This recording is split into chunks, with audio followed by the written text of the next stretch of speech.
In total, since the Liberation Day announcement, nearly 70 countries have already reached out to the president to begin a negotiation. Countries are falling over themselves to reform their unfair trade practices and free open their markets to our country. Why? Because these countries greatly respect President Trump and the sheer power of the American market. These countries realize they've gotten filthy rich over the past few decades by imposing substantial tariffs on American-made products and ridiculous non-monetary barriers to block out American industry. The jig is up. Past American presidents sat by and let this happen, but President Trump stood up for our country, and he is saying no more. The president's message has been simple and consistent from the beginning. To countries around the world, bring us your best offers, and he will listen. Deals will only be made if they benefit American workers and address our nation's crippling trade deficits. America does not need other countries as much as other countries need us, and President Trump knows this. He's going to use the leverage of our markets and our country to the advantage of the people he was sworn in to represent. On the other hand, countries like China, who have chosen to retaliate and try to double down on their mistreatment of American workers, are making a mistake. President Trump has a spine of steel, and he will not break, and America will not break under his leadership. He is guided by a firm belief that America must be able to produce essential goods for our own people and export them to the rest of the world.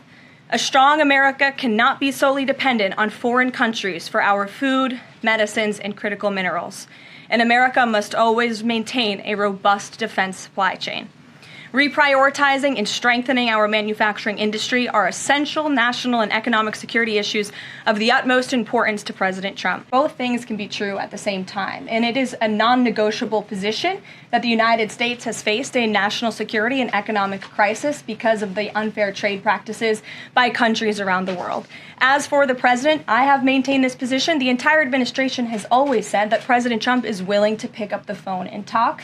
And the president met with his trade team this morning, and he directed them to have tailor-made trade deals with each and every country that calls up this administration to strike a deal and listen. And each and every one of these trade deals should be tailored and unique based on that country's markets, based on that country's exports, the imports here in the United States of America. What makes the most sense for the American worker and for our industry? Last night, the Supreme Court delivered a massive legal victory to the Trump administration and allowed us to continue removing foreign terrorist invaders under the Alien Enemies Act. This was a smackdown to a rogue left-wing, low-level district court judge who have relentlessly tried to stop President Trump from using his core constitutional powers as head of the executive branch and as commander-in-chief. The highest court in the land made it clear that the President of the United States has the power to protect our homeland